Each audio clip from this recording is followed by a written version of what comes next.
ونستعينه ونستغفره ونؤمن به ونتوكل عليه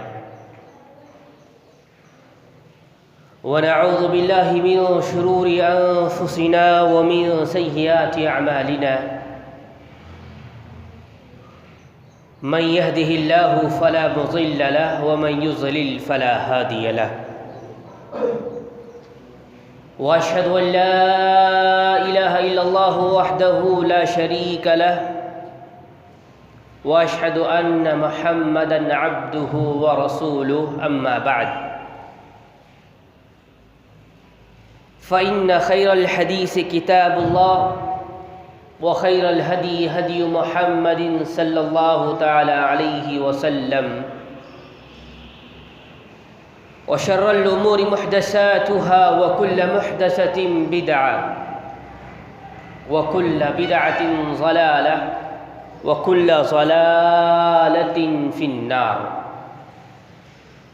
فأعوذ بالله السميع العليم من الشيطان الرجيم بسم الله الرحمن الرحيم يا أيها الناس اعبدوا ربكم الذي خلقكم من نفس واحدة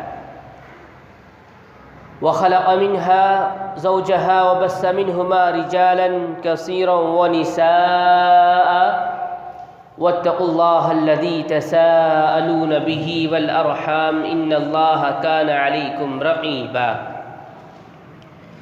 يا أيها الذين آمنوا اتقوا الله حق تقاته ولا تموتن إلا وأنتم مسلمون يا أيها الذين آمنوا اتقوا الله وقولوا قولا سديدا يصلح لكم أعمالكم ويغفر لكم ذنوبكم ومن يطع الله ورسوله فقد فاز فوزا عظيما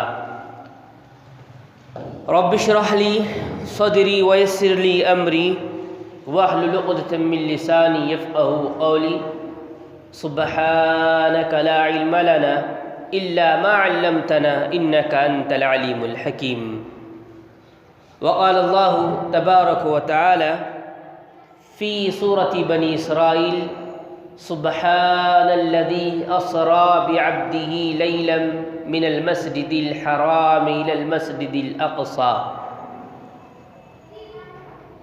وقال النبي صلى الله تعالى عليه وسلم قال بلغوا ولو انی آیا۔ معزز حاضرین جمعہ، امت مسلمہ کے بزرگوں، نوجوانوں، پردہ نشین ماں اور بہنوں، میرے عزیز ساتھیوں، سب سے پہلے اس اللہ رب العالمین وحدہ لا شریک خالق کائنات مالک ارض و سما کی ہم حمد و ثنا بیان کرتے ہیں، جس نے ہم تمام کو پیدا کیا، جس کی جتنی حمد و ثنا بیان کی جائے کم ہے۔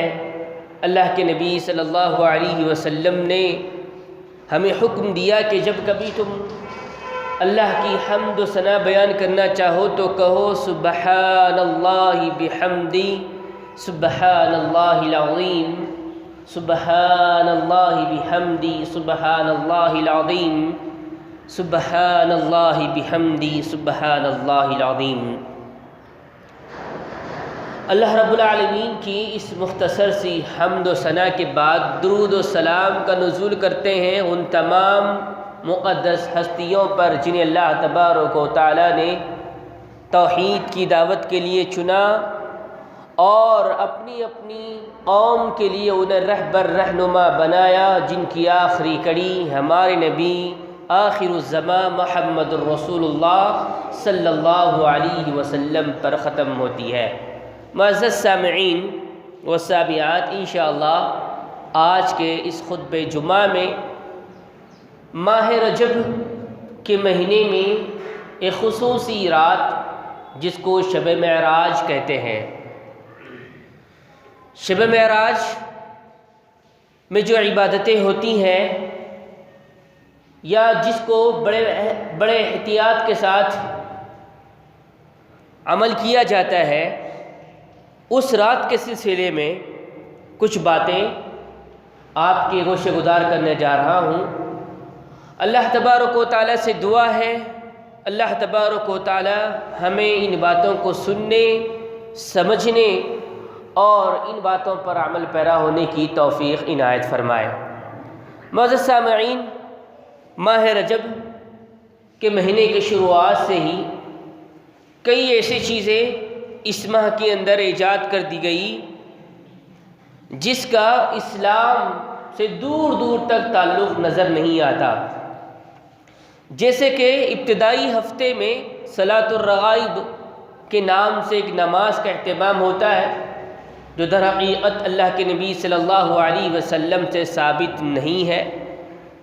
اسی طرح ان ایام میں اس ماہ کے روزوں کا اہتمام کیا جاتا ہے اس نیت کے ساتھ کہ 7 روزے کے رہنے پر جنت کے دروازے کھول دیے جاتے ہیں اور جہنم کے دروازے بند کر دیے جاتے ہیں، سارے گناہ معاف ہوتے ہیں۔ اس عقیدے کے ساتھ، اس نیت کے ساتھ جو روزوں کا اہتمام ہوتا ہے رجب کے اندر، ایسے روزوں کا تعلق ہمارے نبی آخر الزمان محمد رسول اللہ صلی اللہ علیہ وسلم سے ثابت نہیں ہوتا۔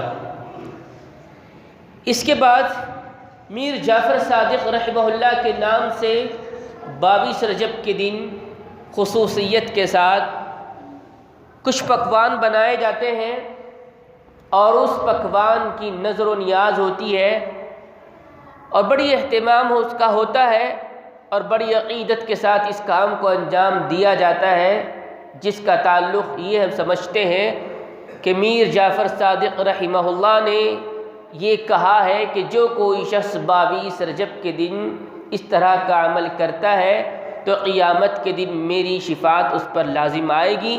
در حقیقت یہ میر جعفر صادق رحمہ اللہ پر بہتان ہے، میر جعفر صادق رحمہ اللہ سے ایسی کوئی بات ہمارے سامنے نہیں آتی۔ اگر ایسا کوئی معاملہ ہوتا تو ہمارے نبی آخر الزمان محمد رسول اللہ صلی اللہ علیہ وسلم نے دین کو ہم تک من وعن پہنچایا تو یقیناً ان کی تعلیمات کی روشنی میں یہ چیزیں ہمارے سامنے آتی۔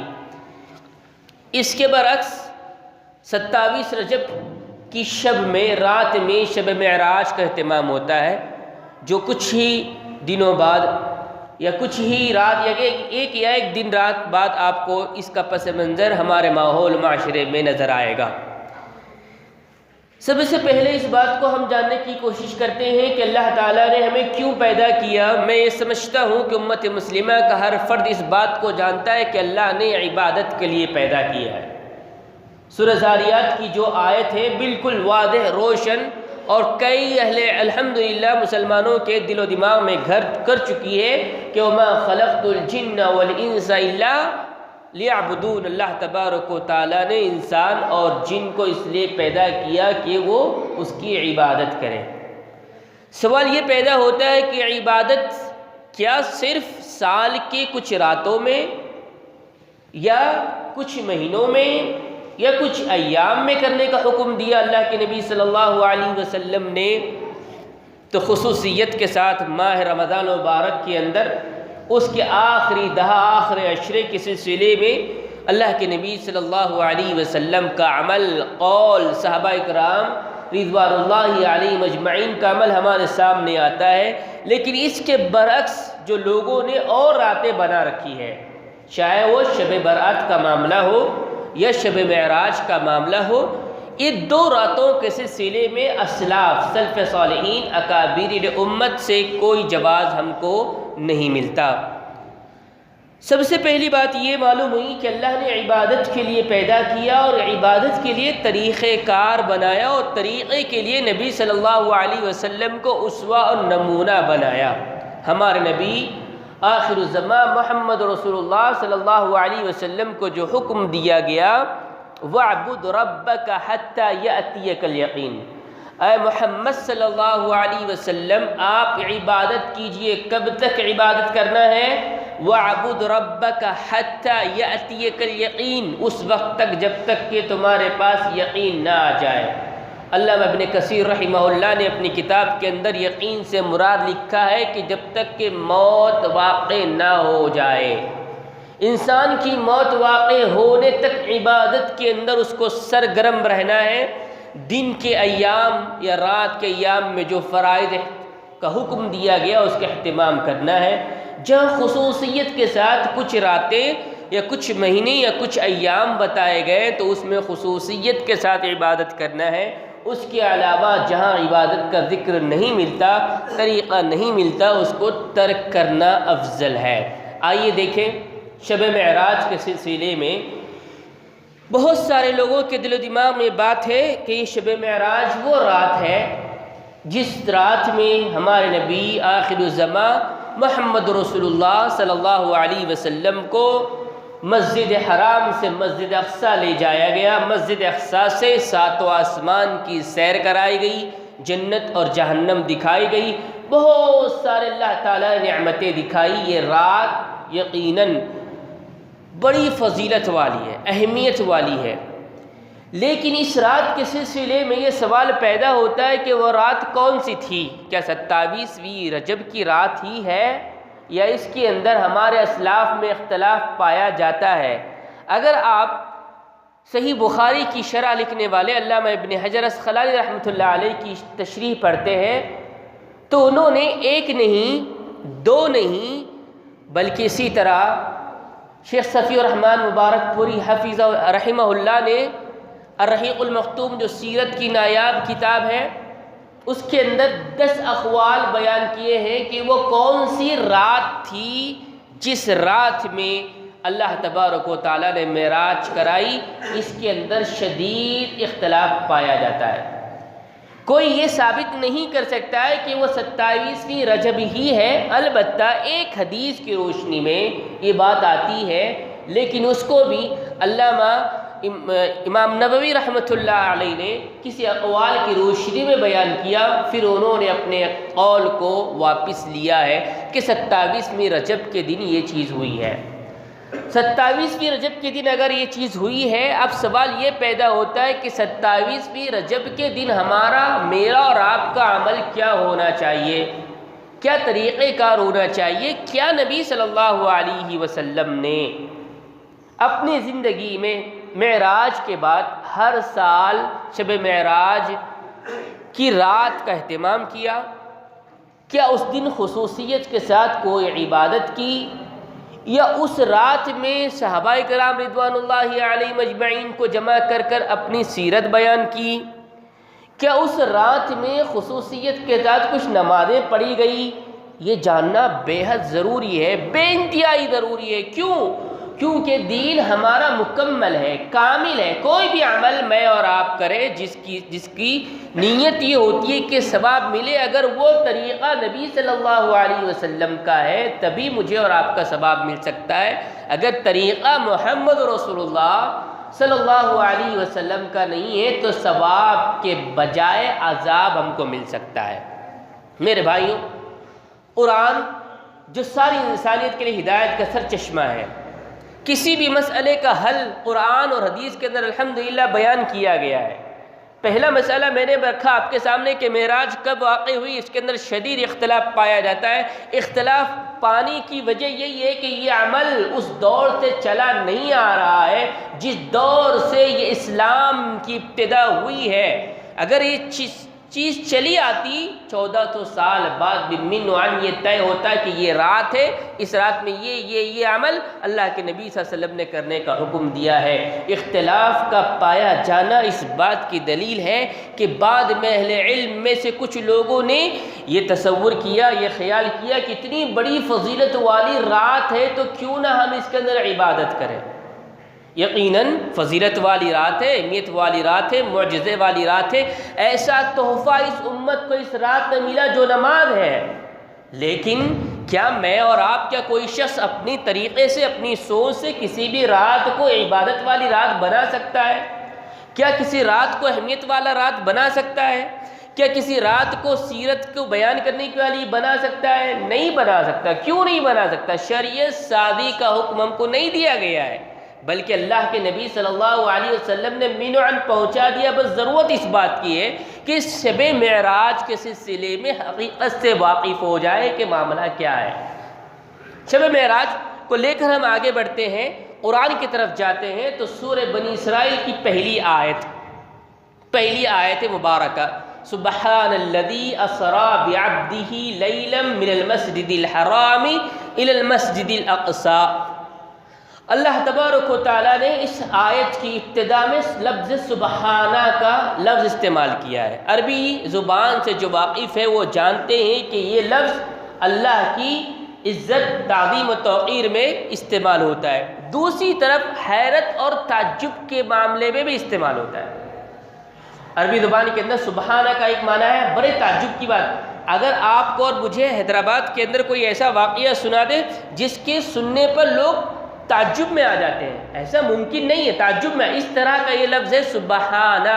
کیوں تعجب کی بات؟ اس وجہ سے ہے کہ جب اللہ کے نبی صلی اللہ علیہ وسلم معراج سے واپس آئے اور جب اہل مکہ کے سامنے انہوں نے بیان کیا تو وہ تعجب میں پڑ گئے، یہ کیسے ممکن ہو سکتا ہے کہ مسجد حرام سے مسجد اقصیٰ کا جو سفر تھا اس وقت 40 راتیں طے ہونے کے بعد ہوتا تھا، لیکن ایک ہی رات میں اللہ کے نبی صلی اللہ علیہ وسلم پہنچ رہے، واپس آ رہے، بڑے تعجب میں پڑ گئے کہ یہ کیسے ممکن ہے۔ یہی تو معجزہ ہے، یہی تو یہ معجزہ ہے۔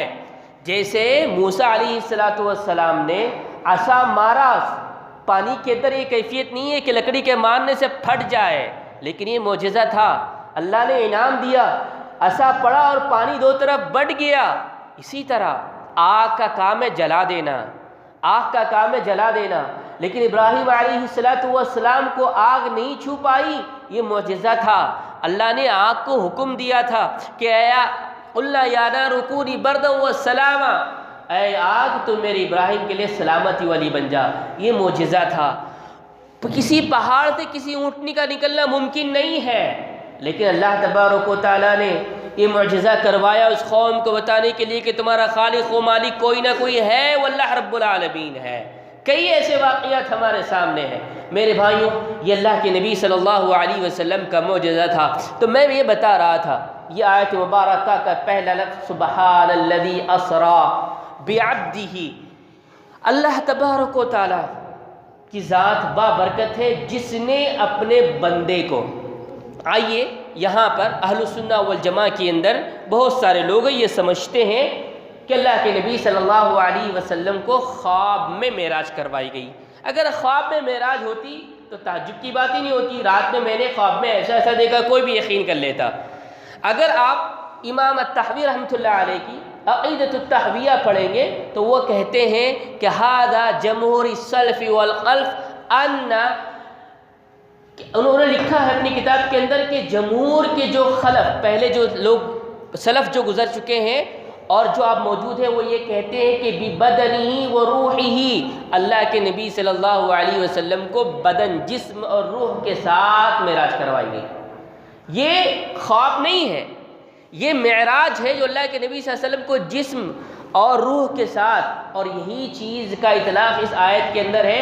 جو لوگ یہ کہتے ہیں کہ اللہ کے نبی صلی اللہ علیہ وسلم بندے نہیں ہیں، رسول ہیں لیکن بشر نہیں ہے، ان کے لیے اس آیت مبارکہ کے اندر دلیل، اللہ نے کہا بعبدہ، سبحان الذی اسری بعبدہ، لفظ عبد کا اطلاق عربی زبان کے اندر جسم اور روح کے اوپر ہوتا ہے، جسم اور روح کے اوپر ہوتا ہے۔ اللہ نے کہا میں نے ایسے بندے کو، میرے بندے کو، اور غور کریں میرے بھائیوں، اللہ کے نبی صلی اللہ علیہ وسلم کا اگر اور کوئی مقام ہوتا اللہ کے پاس، اللہ تبارک و تعالیٰ کے پاس بندے کے علاوہ اور کوئی مقام ہوتا تو معراج کی مناسبت سے اللہ تبارک و تعالیٰ اس مقام کا ذکر کرتا، لیکن اللہ تعالیٰ نے عبد کا ذکر کیا ہے، سبحان الذی اسری بعبدہ، عبد کا ذکر۔ آج بھی اختلاف ہے لوگوں کے اندر کہ اللہ کے نبی صلی اللہ علیہ وسلم بشر ہے یا نور ہے۔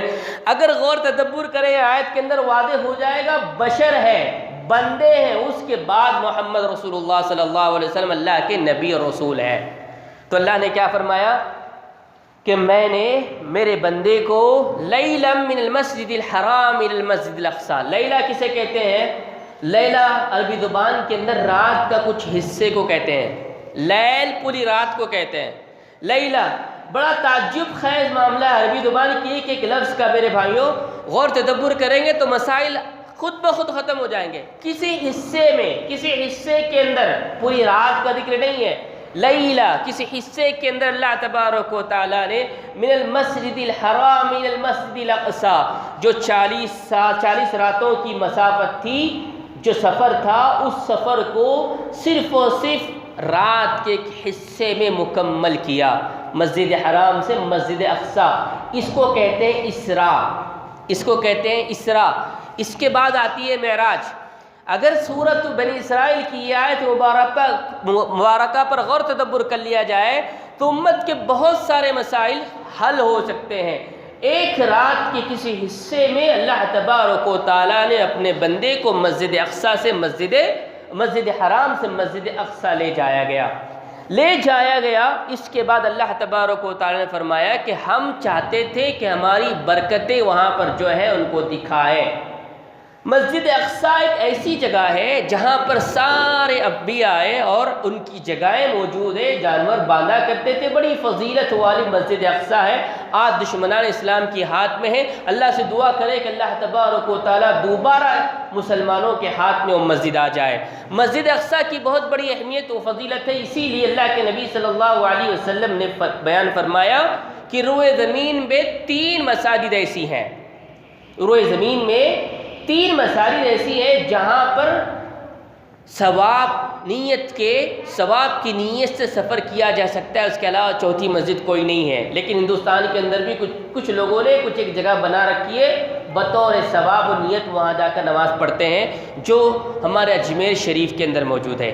یہاں سنیں، اللہ کے نبی صلی اللہ علیہ وسلم نے فرمایا 3 مساجد ایسی ہیں جہاں پر ثواب کی نیت سے سفر کیا جا سکتا ہے۔ ایک ہے مسجد حرام، دوسری ہے مسجد اقصی، تیسری مسجد حاضہ، نبی صلی اللہ علیہ وسلم کی مسجد۔ اللہ کے نبی صلی اللہ علیہ وسلم کی مسجد، مکہ اور اقصی، یہ 3 مساجد ایسے جہاں پر ثواب کی نیت سے سفر کیا جا سکتا ہے، سفر کریں گے ثواب ملے گا۔ اس کی بڑی اہمیت و فضیلت ہے۔ اسی مسجد کی طرف اللہ تبارک و تعالیٰ نے اللہ کے نبی صلی اللہ علیہ وسلم کو لے گیا۔ کس رات میں؟ رات کے ایک حصے کے اندر۔ ہوا کیا؟ اب آئیے اس واقعے کی طرف چلتے ہیں۔ واقعہ کیسے ہیں؟ میں واقعہ مختصر طور پہ آپ کے سامنے رکھنا چاہوں گا تاکہ اس بات کو سمجھے کہ یہ واقعہ پیش آیا کیوں، یہ معجزہ کیوں دیا گیا۔ اہل علم نے یہ بات لکھی ہے کہ یہ واقعہ اللہ کے نبی صلی اللہ علیہ وسلم کے مکی زندگی کے آخری ایام کا ہے، اس کے بعد ہجرت شروع ہوتی ہے۔ اس کی وجوہات میں اہل علم نے لکھا کہ یہ وہ وقت تھا جب اللہ کے نبی صلی اللہ علیہ وسلم کے زوج محترمہ ہماری ماں حضرت خدیجہ رضی اللہ تعالیٰ عنہ کا انتقال ہوا۔ اللہ کے نبی صلی اللہ علیہ وسلم غم زدہ تھے۔ ایک انسان جانتا ہے جس کے اہلیہ کا انتقال ہو جائے اس کے ساتھ کیا کیفیت ہوتی ہے، لیکن یہ نبی محمد رسول اللہ صلی اللہ علیہ وسلم، جنہوں نے وہ ماں جس نے اپنے مال کو اسلام کے لیے، ساری چیزیں اسلام کے لیے پیش کی تھی، اور وہ ماں کا انتقال ہوتا ہے، غم زدہ تھے۔ یہ معاملہ گزرا ہی نہیں، چچا کا انتقال ہو رہا ہے۔ وہ چچا جو اللہ کے نبی صلی اللہ علیہ وسلم کے ساتھ ہمیشہ ہے، کہتے ہیں تمہیں جو کرنا ہے کرو، میں تمہارے پیچھے ہوں۔ جب چچا کے پاس اہل مکہ آئے تھے، کہا تھا کہ محمد صلی اللہ علیہ وسلم کو ذرا سمجھا لو ورنہ ہم فلاں کام کریں گے۔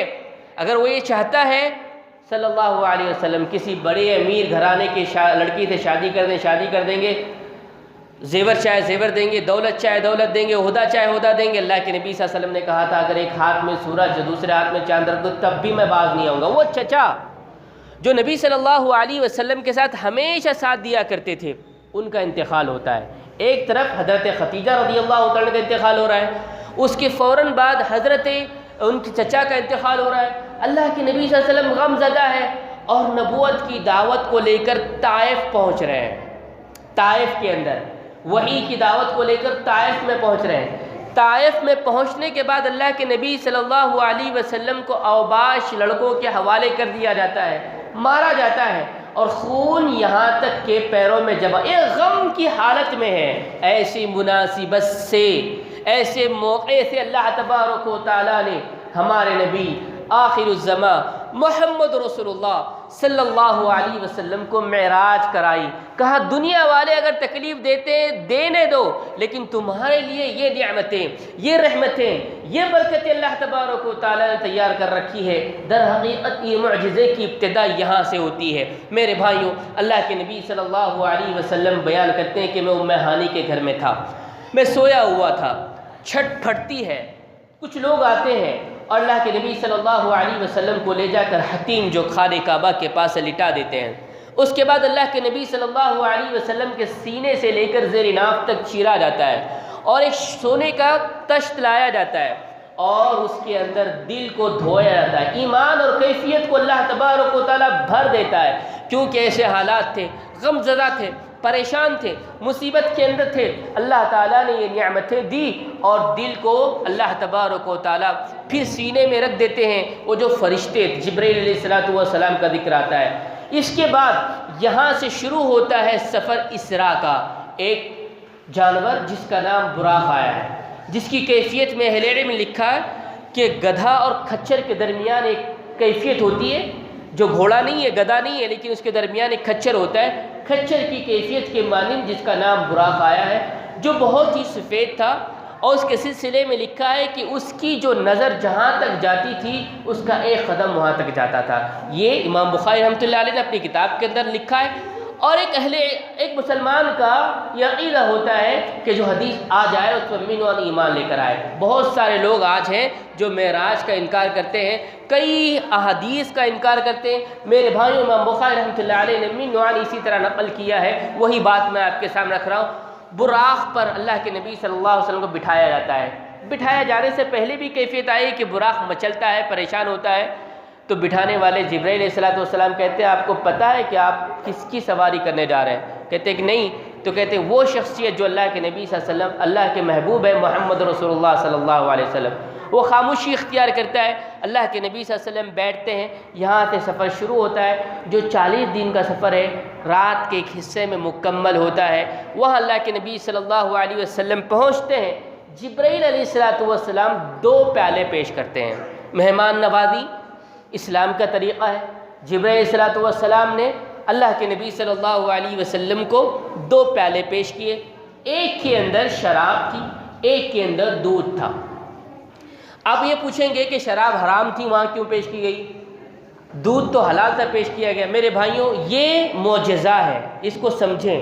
بہت سارے لوگ یہاں غلط فہمی کا شکار ہوتا ہے کہ اللہ کے نبی صلی اللہ علیہ وسلم، یہ لوگ خود کہتے ہیں کہ مر گئے، اب دیکھو امامت ہو رہی ہے. کئی ایسے واقعات، دوسرے انبیاء جو مر گئے ان کی امامت ہو رہی ہے، میں آگے بتاؤں گا آپ کو. تو یہاں پر اللہ کے نبی صلی اللہ علیہ وسلم نے دودھ کو اٹھایا، دودھ کو نوش کیا. تو اللہ تبارک و تعالیٰ نے کہا کہ آپ نے اپنی فطرت کو پا لیا ہے. فطرت کو پانے سے مراد کیا؟ بچہ جب پیدا ہوتا ہے اس کے سامنے شہد کا پیالہ رکھ دو، شراب کا پیالہ رکھو، دودھ کا پیالہ رکھو تو وہ دودھ کو پسند کرتا ہے. اللہ کے نبی صلی اللہ علیہ وسلم نے دودھ نوش کیا، 2 رکعت نماز پڑھی. پھر یہاں سے سفر شروع ہوتا ہے معراج کا. یہاں سے سفر شروع ہوتا ہے معراج کا. مسجد اقصیٰ سے، مسجد حرام سے مسجد اقصیٰ، اس کو اسراء کہتے ہیں. اور یہی بات کا ذکر اللہ تعالیٰ نے بنی اسرائیل کی پہلی آیت میں کی. سبحان الذی اسریٰ بعبدہ لیلا من المسجد الحرام الى المسجد الاقصیٰ. بات سمجھ میں آ رہی ہوگی کہ مسجد اقصیٰ سے اللہ کے نبی صلی اللہ علیہ وسلم نکل رہے ہیں. جبرائیل علیہ السلام ساتھ ہیں. پہلے آسمان پہ دستک ہو رہی ہے، پہلے آسمان پر پہنچ رہے ہیں. آواز دی جاتی ہے، کون ہے؟ کہتے ہیں جبرائیل علیہ السلام، میں ہوں اور میرے ساتھ محمد رسول اللہ صلی اللہ علیہ وسلم ہے. آسمان کا دروازہ کھولا جاتا ہے. پہلے آسمان پر آپ کی ملاقات ہو رہی ہے ہمارے والد آدم علیہ السلام سے. آدم علیہ السلام سے ملاقات ہوتی ہے. آدم علیہ السلام سے ملاقات کے بعد مبارکبادی آدم علیہ السلام پیش کرتے ہیں کہ میرا صالح نیک بیٹا ہے، میرا نیک اور صالح بیٹا ہے، صالح نبی ہے. اور اللہ کے نبی صلی اللہ علیہ وسلم کہتے ہیں کہ میں نے ایک طرف دیکھا، سیدھے جانب جب آدم علیہ السلام دیکھتے ہیں تو بڑی خوشی کا اظہار کرتے ہیں، اور جب دائیں جانب بائیں دوسری طرف دیکھتے ہیں تو غم کا اظہار کرتے ہیں. اللہ کے نبی صلی اللہ علیہ وسلم نے پوچھا ایسا معاملہ کیا ہے؟ تو آدم علیہ السلام نے کہا کہ میرے سیدھے جانب جتنے لوگ ہیں یہ سب جنتی ہے، میری اولاد ہے، جس کو دیکھ کر مجھے خوشی حاصل ہوتی ہے۔ اور یہ میرے دوسری جانب جتنے لوگ ہیں یہ جہنمی ہیں جنہیں دیکھ کر مجھے غم ہوتا ہے۔ یہاں سے یہ پتہ چلا میں اور آپ اگر ہمارے والد محترم کو خوش کرنا چاہتے ہیں، خوشی میں دیکھنا چاہتے ہیں، تو ضرورت اس بات کی ہے کہ ہم جنتی کاموں کے اندر مشغول ہو جائیں، جنت کو پانے کی کوشش کریں۔ نہ واقعہ معراج میرے بھائیوں ایسے نکات سے بھرا پڑا ہے، اگر بیان کیا جائے تو 3 سے 4 گھنٹے نہ کافی ہوں گے، لیکن مختصر طور پہ یہ ہے کہ دوسرے آسمان پر آپ پہنچتے ہیں۔ پہلے آسمان سے نکلے، دوسرے آسمان پہ دستک ہوئی، دستک ہونے کے بعد وہاں پر یحییٰ علیہ السلام اور عیسیٰ علیہ السلام سے ملاقات ہوتی ہے، سلام علیکم السلام ہوتی ہے، مبارکبادی ہوتی ہے۔ اس طرح تیسرے آسمان پر آپ پہنچتے ہیں جہاں پر یوسف علیہ السلام سے ملاقات ہوتی ہے، یوسف علیہ السلام سے ملاقات کے بعد مبارکبادی ہوتی ہے۔ چوتھے آسمان پہ آپ پہنچ رہے ہیں، چوتھے آسمان پر ادریس علیہ السلام سے ملاقات ہو رہی ہے۔ پانچویں آسمان پہ آپ پہنچ رہے ہیں، ہارون علیہ السلام سے ملاقات ہو رہی ہے۔ پھر پانچویں آسمان کے بعد چھٹے آسمان پر آپ پہنچ رہے ہیں، وہاں پر ملاقات ہو رہی ہے موسیٰ علیہ السلام سے۔ یہ نبی جنہوں نے ہمارے لیے ایسا کارنامہ انجام دیا۔ یہاں میں رک کر ایک بات بتانا چاہتا ہوں، جو لوگ یہ کہتے ہیں کہ انبیاء مر چکے ہیں اور وہ قبروں میں مدفون ہو چکے ہیں، اب یہاں پر کیسے زندہ ہو رہے ہیں؟ میرے بھائیوں، احادیث کی روشنی میں 3 باتیں یاد رکھیں۔ جو بچہ پیدا ہوتے مر جاتا ہے، بلوغت سے پہلے اس کے سلسلے میں اللہ کے نبی صلی اللہ علیہ وسلم نے کہا کہ وہ زندہ رہتا ہے۔ کیسا زندہ رہتا ہے؟ واللہ عالم، اللہ بہتر جانتا ہے۔ وہ دنیاوی زندگی سے تو مر چکا ہے، لیکن دنیاوی زندگی کے بعد جو دوسری زندگی شروع ہو رہی ہے اس کے اندر اس کو اللہ تعالیٰ نے زندہ قرار دیا ہے۔ وہ زندہ ہے، کیسے زندہ ہے، کیا کھا رہا ہے، کیسے رہ رہا ہے، واللہ عالم۔ اسی طرح جو شہداء شہید ہوتے ہیں، جن کا ایک خطرہ زمین پہ پڑتا نہیں، اللہ تعالیٰ ان کو زندہ کر دیتا ہے۔ کیسا زندہ کرتا ہے؟ واللہ عالم، اللہ بہتر جانتا ہے۔ اسی طرح انبیاء قبروں کے اندر تدفین ہوتی ہے لیکن وہ زندہ رہتے ہیں۔ کیسے زندہ رہتے ہیں؟ اللہ تبارک و تعالیٰ بہتر جانتا ہے۔ اہل سنہ والجماعہ کے ماننے والوں کا یہ عقیدہ ہونا چاہیے، انبیاء زندہ ہے، شہداء زندہ ہے، وہ بچے جو بلوغت سے پہلے مر چکے ہیں وہ زندہ ہے۔ کیسے زندہ ہے؟ یہ دنیاوی زندگی سے آخرت کی زندگی کو ٹیلی نہیں کیا جاتا۔ اس طرح ٹیلی کرتے ہوئے لوگ بدعقیدی کا شکار ہوتے ہیں، کہتے ہیں کہ دیکھو مرنے کے بعد بھی زندہ ہے، تو پھر یہ کیا معاملہ ہے؟ یہاں عقل کو دخل نہیں دیا جائے گا، بلکہ احادیث کی روشنی میں ان باتوں کو سمجھا جائے گا۔ یہ باتیں اللہ کے نبی صلی اللہ علیہ وسلم نے بیان کی۔ پھر یہاں موسیٰ علیہ السلام کے پاس پہنچے۔ موسیٰ علیہ السلام نے جب اللہ کے نبی صلی اللہ علیہ وسلم کو دیکھا تو بڑا رب سے گزارش کرنے لگے، اے رب یہ نوجوان کی امت میری امت سے زیادہ جنت میں جائیں گی، رشک کرنے لگے۔ آپ کو پتہ ہے کہ موسیٰ علیہ السلام کی قوم میں جتنے جنتی ہیں اس سے بڑھ کر اللہ تعالیٰ نے ہمارے لیے یعنی اس امت محمدیہ صلی اللہ علیہ وسلم کے لیے خوشخبری رکھی ہے کہ ان سے زیادہ بڑھ کر جنت میں ہم لوگ جائیں گے۔ موسیٰ علیہ السلام پریشان ہوتے ہیں، اللہ سے عرض کرتے ہیں، پھر یہاں سے آگے بڑھتے ہیں۔ وہ ہے 7واں آسمان جہاں پر ابراہیم علیہ السلام سے ہمارے نبی آخر الزمان محمد رسول اللہ صلی اللہ علیہ وسلم سے ملاقات ہوتی ہے۔ بہت ساری باتیں ضمن میں آتی ہے۔ 7ویں ملاقات کے بعد یہاں سے جو آگے مجھے بڑھنا ہے، 7ویں آسمان کے بعد ہے وہ سدرۃ المنتہا۔ وہاں سے آگے جبرائیل علیہ السلام لے جاتے ہیں۔ کہاں تک لے جاتے ہیں، کس حد تک لے جاتے ہیں، اس عقیدے کو سمجھنے کی ضرورت ہے۔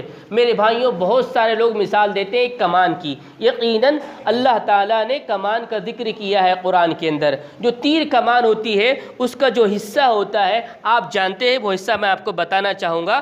بہت سارے علم نے ایسی مثال دی ہے، جو کمان ہوتی ہے بیچ میں تیر ہوتا ہے، اس کو کہتے ہیں قوس، قاب قوسین۔ تو لوگوں نے کمان کی مثال دیتے ہوئے کہا کہ اللہ تعالیٰ یہاں تھے اور محمد رسول اللہ صلی اللہ علیہ وسلم یہاں تھے اور بعد میں ایک ہو گئے۔ یہ باطل عقیدہ ہے، بے بنیاد عقیدہ ہے۔ اللہ اور محمد صلی اللہ علیہ وسلم ایک نہیں ہے۔ اللہ خالق ہے، محمد صلی اللہ علیہ وسلم مخلوق ہے۔ خالق اور مخلوق ایک ہو جائے تو پھر خالق نہیں رہتا۔ میرے بھائیوں، یہاں پر اس آیت کو بیان کرتے ہوئے بہت سارے لوگوں نے غلط عقیدہ بیان کیا معراج کی مناسبت سے کہ اللہ تعالیٰ اور محمد صلی اللہ علیہ وسلم گلے ملتے ہیں۔ یہ بے بنیاد باطل عقیدہ ہے، کیونکہ اللہ تبارک و تعالیٰ کو کوئی آنکھ دیکھ نہیں سکتی۔ یہ جو ملاقات کا معاملہ ہے، قوسین کا معاملہ ہے، امام بخاری رحمۃ اللہ علیہ نے اپنی کتاب کے اندر لکھا کہ وہ جبرائیل علیہ السلام مراد ہے، نہ کہ اللہ تبارک و تعالیٰ مراد ہے۔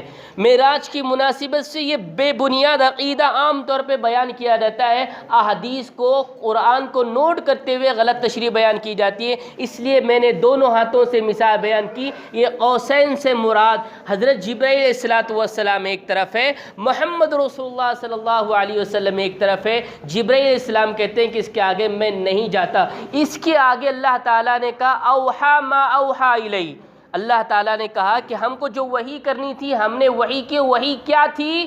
وہ ہے نماز، وہ ہے نماز، جو محمد رسول اللہ صلی اللہ علیہ وسلم کو معراج اللہ تعالیٰ نے آسمان پر بلا کر جو تحفہ دیا وہ ہے نماز۔ جب 50 نمازوں کو لے کر واپس آ رہے ہیں، کافی تفصیل ہے، وقت مجھے اجازت نہیں دیتا، مختصر طور پر میں آپ کو یہ بتانا چاہتا ہوں۔ واپس آ رہے ہیں، 7ویں آسمان پہ، 6ٹھے آسمان پہ آئے، موسیٰ علیہ السلام نے روک لیا، کہا اے محمد صلی اللہ علیہ وسلم، میں جانتا ہوں، پریکٹیکل میں نے دیکھا ہے کہ میری امت نماز نہیں ادا کر سکتی ہے، مجھے یقین ہے کہ میرے بعد والے جو آنے والے ہیں، آپ کی جو امت ہے وہ ادا نہیں کر سکیں گی، آپ جائیے کم کرائیں گے۔ ساری تفصیل آپ کو پتہ ہے۔ اللہ کے نبی صلی اللہ علیہ وسلم واپس آ رہے ہیں، کم ہو رہے ہیں، واپس آ رہے ہیں، کم ہو رہے ہیں، واپس آ رہے ہیں، یہاں تک 5 نمازیں رکھی گئی، اور ایک نماز کا جو ثواب ہے وہ 10 کے برابر ہے۔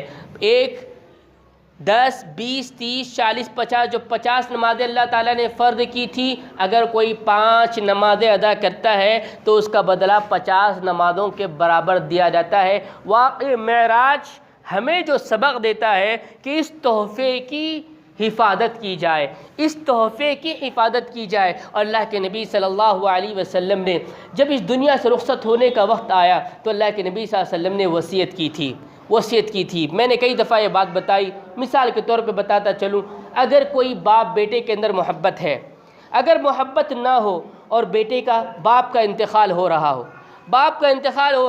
اور باپ اپنے بیٹے کو ہاتھ میں ہاتھ ڈال کر کسی چیز کی وصیت کر رہا ہو، بیٹے میرے مرنے کے بعد یہ کام کرنا ہے، بیٹا کتنا ہی گناہ گار کیوں نہ ہو، کتنا ہی نافرمان کیوں نہ ہو، اس کے دل میں اس کی باپ کی اہمیت جاگے گی، عزت جاگے گی، اور وہ اس وصیت کو کسی بھی صورت پہ تیار کرنے کے لیے تیار ہو جاتا ہے۔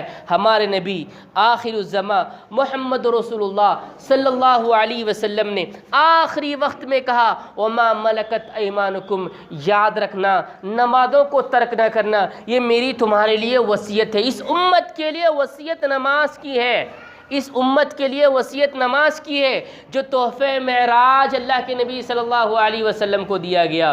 میرے بھائیوں، اور ایک چیز دی گئی، وہ کیا ہے؟ سورۃ البقرہ کی آخری 2 آیتیں، للہ ما فی السماوات و ما فی الارض سے لے کر 2 آیتیں، اللہ کے نبی صلی اللہ علیہ وسلم کہتے ہیں یہ جو 2 آیتیں پڑھ کے سو جاتا ہے، رات اس کے لیے کافی ہو جاتی ہے۔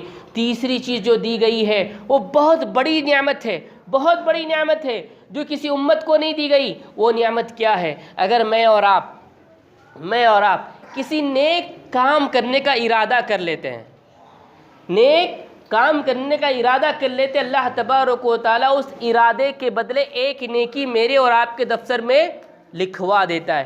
اگر وہ عمل ہم کر لیتے ہیں جو ہم نے ارادہ کیا، نیک عمل، 10 نیکیاں اللہ تبارک و تعالیٰ اس کے بدلے لکھ دیتا ہے۔ اگر میں اور آپ کسی گناہ کا ارادہ کیے ہیں، کسی غلط کام کا ارادہ ہوا، وسوسہ آیا دل میں، آپ نے ارادہ کیا غلط کام کریں گے، غلط کام پر کوئی گناہ نہیں لکھا جاتا۔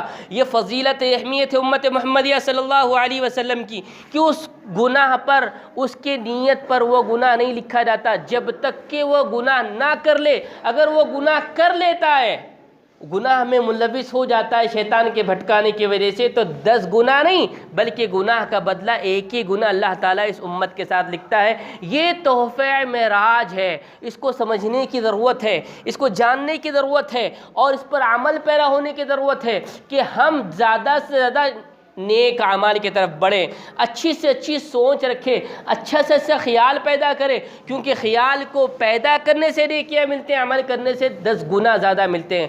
برائی کا سوچنے سے برائی پہ عمل نہیں ہوتا، اگر برائی پہ عمل ہو جائے تو ایک بدلہ دیتے ہیں۔ یہ تحفے ہیں جو اللہ کے نبی صلی اللہ علیہ وسلم کو معراج کی رات میں اللہ تبارک و تعالیٰ نے دیے۔ اللہ کے نبی صلی اللہ علیہ وسلم پھر آگے بڑھتے ہیں، بہت سارے واقعات ہیں، جنت کا ذکر ہے، جہنم کا ذکر ہے، اللہ کے نبی صلی اللہ علیہ وسلم واپس آ رہے ہیں مسجد اقصی۔ یہاں پر 2 باتیں میں بتاؤں۔ مسجد اقصی میں اللہ کے نبی صلی اللہ علیہ وسلم نے امامت کروائی۔ اہل علم نے 2 باتیں لکھی ہے۔ پہلی بات، وہ امامت نماز عشاء کی ہو سکتی ہے جو جانے سے پہلے آپ نے کروائی، یا واپس میں آنے کے بعد نماز فجر ہو سکتی ہے۔ اختلاف اس کے اندر ہے کون سی نماز ہے، لیکن امامت ہوئی اس کے اندر اختلاف نہیں ہے۔ سارے انبیاء کی امامت محمد رسول اللہ صلی اللہ علیہ وسلم نے کی۔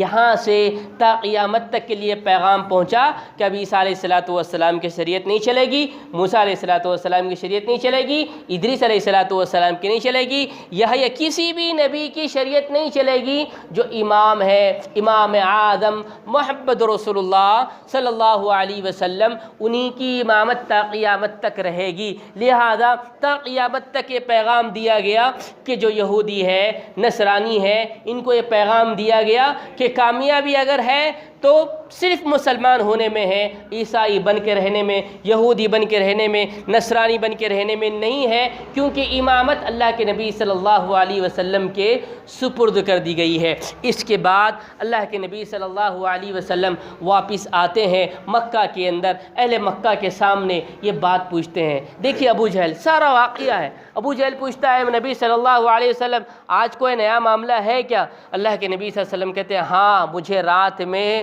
معراج کروائی گئی۔ وہ خاموشی اختیار کرتا ہے اور سارے لوگوں کو جمع کرتا ہے، سارے لوگوں کو جمع کر کے پوچھتا ہے محمد صلی اللہ علیہ وسلم کیا تم کو معراج کرائی گئی؟ اللہ کے نبی صلی اللہ علیہ وسلم کہتے ہیں ہاں، مجھے معراج کرائی گئی۔ لوگ ہنسنا شروع کرتے ہیں، تعجب میں آ جاتے ہیں کہ یہ کیسی بات کر رہا ہے کہ یہ راتوں رات یہی ہے، اور ایک رات میں اتنی مسافت ہونا، معراج ہونا ممکن نہیں ہے۔ تعجب میں پڑ گئے۔ میں نے کہا کہ اللہ کے نبی صلی اللہ علیہ وسلم